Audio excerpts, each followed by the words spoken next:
Channel को like करें, share और सब्सक्राइब करें और अपना ऐसे ही प्यार और सहयोग दीजिए। आज फिर वही चिट्ठी मनी ऑर्डर के साथ देखी तो सुधा मन ही मन कसमसा कर रह गई। अपने पिया की चिट्ठी देख उसे जरा भी खुशी नहीं हुई। सुधा ने दुखी मन से फॉर्म पर दस्तखत करके डाकिये से रुपए ले लिए और अपनी सास के पास चली आई और बोली, यह लीजिए अम्मा पैसा, मुझे क्या करना है, अंदर रख दे जाकर। कहते हुए सासू माँ दरवाजे की चौखट से टिक कर खड़ी हो गई। देखते ही देखते उनके चेहरे की उदासी गहरी होती चली गई। सुधा उनके दिल का हाल अच्छी तरह समझ रही थी। वह जानती थी कि उससे कई ज्यादा दुख अम्मा को है। उसका तो सिर्फ पति ही उससे दूर है, पर अम्मा का तो बेटा दूर होने के साथ साथ उनकी प्यारी बहू का पति भी उससे दूर है। यह पहला मौका है जब सुधा का पति साल भर से घर नहीं आया। इससे पहले 4 नहीं तो 6 महीने में एक बार तो वह जरूर चला आता था। इस बार आखिर क्या बात हो गई जो उसने इतने दिन तक खबर नहीं ली। अम्मा के मन में तरह तरह के ख्याल आ रहे थे। कभी भी वो सोचती कि किसी लड़की के चक्कर में तो नहीं फंस गया, पर उन्हें भरोसा नहीं होता था। हो ना हो पिछली बार की बहू की हरकत पर वह नाराज हो गया होगा। है भी तो ना समझ, अपने सिवा किसी और का लाड़ उससे देखा ही नहीं जाता। नालायक यह नहीं समझता बहू भी तो उसके ही सहारे इस घर में आई है। उस बेचारी का कौन है।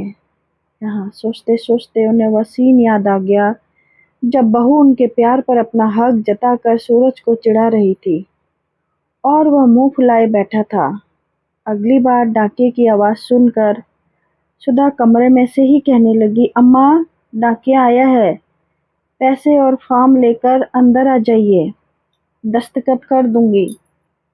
सुधा की बात सुनकर अम्मा चौंक पड़ी। पहली बार ऐसा हुआ था कि डाके की आवाज सुनकर सुधा दौड़ी दौड़ी दरवाजे तक नहीं गई। तो क्या इतनी दुखी हो गई है उनकी बहू। अम्मा डाके के पास गई। इस बार उसने चिट्ठी भी नहीं लिखी थी। पैसा बहू की तरफ बढ़ाकर अम्मा रोआ सी आवाज में कहने लगी, ले बहू, पैसा अंदर रख दे जाकर। अम्मा की आवाज कानों में पड़ते ही सुधा बेचैन निगाहों से उनके हाथों को देखने लगी। वह अम्मा से चिट्ठी मांगने को हुई कि अम्मा कहने लगी, क्या देख रही है, अब की बार चिट्ठी भी नहीं डाली है उसने। सुधा मन ही मन तिलमिला कर रह गई। अगले ही पल उसने मर जाने के लिए हिम्मत जुटा ली, पर पिया से मिलने की एक ख्वाहिश ने आज फिर उसके अरमानों पर पानी फेर दिया। अगले महीने भी सिर्फ मनी ऑर्डर आया तो सुधा की रही सही उम्मीद भी टूट गई। उसे अब ना तो चिट्ठी आने का भरोसा रहा और ना ही इंतजार। एक दिन अचानक दरवाजे पर दस्तक हुई। पहली बार तो सुधा को लगा जैसे वह सपना देख रही हो, पर जब दोबारा किसी ने दरवाजा खटखटाया तो वह दरवाजा खोलने चल दी। दरवाजा खुलते ही जो खुशी मिली उसने सुधा को दीवाना बना दिया। वह चुपचाप खड़ी होकर अपने साजन को ऐसे ताकती रह गई मानो सपना समझकर हमेशा के लिए उसे अपनी निगाहों में कैद कर लेना चाहती हो। सूरज घर के अंदर चला आया और सुधा आने वाले दिनों के लिए ढेर सारी खुशियां संजोने के संभल भी न पाई थी कि अम्मा की चीखों ने उसके दिलो दिमाग में हलचल मचा दी। अम्मा गुस्से हुए अपने बेटे पर चिल्लाई जा रही थी, क्यों आया, तेरे बिना हम मर नहीं रह सकते। क्या बात है अम्मा, सुधा को अपने पिया की आवाज सुनाई दी। पैसा भेजकर एहसान कर रहा था हम पर, क्या हम पैसे के भूखे हैं। अम्मा की आवाज में गुस्सा लगातार बढ़ता जा रहा था। क्या बात हो गई, आखिर सूरज गंभीर होकर पूछ ही बैठा। बहू, तेरा पति पूछ रहा है कि बात क्या हो गई। 2 महीने से बराबर खाली पैसा भेजता रहता है। अपनी खैर खबर की छोटी सी एक चिट्ठी भी लिखना इसके लिए सिर का बोझ बन गया। और पूछता है कि क्या बात हो गई। सूरज बिगड़ कर कहने लगा, नहीं, भेजी चिट्ठी तो कौन सी आफत आ गई। तुम्हारी लाडली तो तुम्हारे पास है, फिर मेरी फिक्र करने की क्या जरूरत पड़ी। सुधा अपने पति के ये शब्द सुनकर चौंक गई। शब्द नहीं थे, नहीं थी उनके सहारे उस पर बरस पड़ी नफरत। वह नफरत जिसके बारे में उसने सपने में भी नहीं सोचा था। सुधा अच्छी तरह समझ गई कि यह सब उन अटखेलियों का ही नतीजा है जिनमें वह उन्हें अम्मा के प्यार पर अपना ज्यादा हक जताकर चिढ़ाती रही है, अपने पिया को सताती रही है। इसमें कसूर सिर्फ सुधा का ही नहीं, अम्मा का भी तो है, जिन्होंने उसे इतना प्यार किया। जब वे जानती थी अपने बेटे को, तो क्यों किया इससे उससे इतना प्यार? क्यों उसे इस बात का एहसास नहीं होने दिया कि वह इस घर की बेटी नहीं, बहू है? अम्मा सुधा का पक्ष ले रही है, यह भी गनीमत ही है, वरना वे भी उसका साथ न दे तो वह क्या कर लेगी? इस समय तो अम्मा का साथ देना भी जरूरी है। अम्मा अभी भी अपने बेटे से लड़े जा रही थी। तेरा दिमाग बहुत ज्यादा खराब हो गया है। अम्मा की बात का जवाब सूरज की जबान पर आया ही था कि सुधा बीच में ही बोल पड़ी। यह सब अच्छा लगता है क्या आपको? अम्मा के मुंह लगे चले जा रहे हैं। बड़े अच्छे लग रहे हैं ना? चुप, यह सब तेरा ही किया धरा है। तुझे तो चैन मिल गया होगा यह सब देखकर। न जाने कितने कान भर दिए कि अम्मा आते ही मुझ पर बरस पड़ी।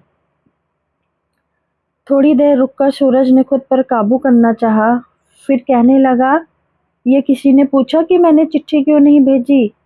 इसकी फिक्र किसे है? अम्मा पर तो बस तेरा ही जादू चढ़ा है। हाँ, मेरा जादू चढ़ा है, पर मैं क्या करूं? मुझे मार डालो, तब ठीक रहेगा। मुझसे तुम्हें छुटकारा मिल जाएगा।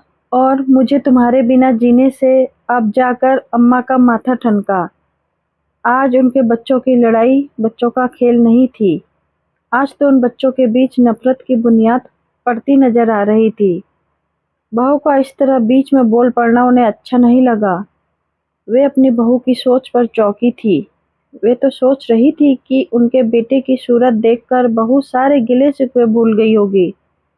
अम्मा की आवाज से गुस्सा अचानक काफूर गया। वे सूरज को बच्चे की तरह समझाने लगी। इसको पागल कुत्ते ने काटा है जो तेरी खुशियां छीनेगी। तेरी हर खुशी पर तो तुझसे पहले खुश होने का हक इसका है। फिर क्यों करेगी वह ऐसा, बता। रही बात मेरी, तो बता कौन सा ऐसा दिन गुजरा जब मैंने तुझे लाड नहीं किया। आज ही देखो ना, यह तो किसी ने पूछा कि हालचाल कैसा है, इतना कमजोर कैसे हो गया तू? तुमको इसकी फिक्र ही कहाँ है?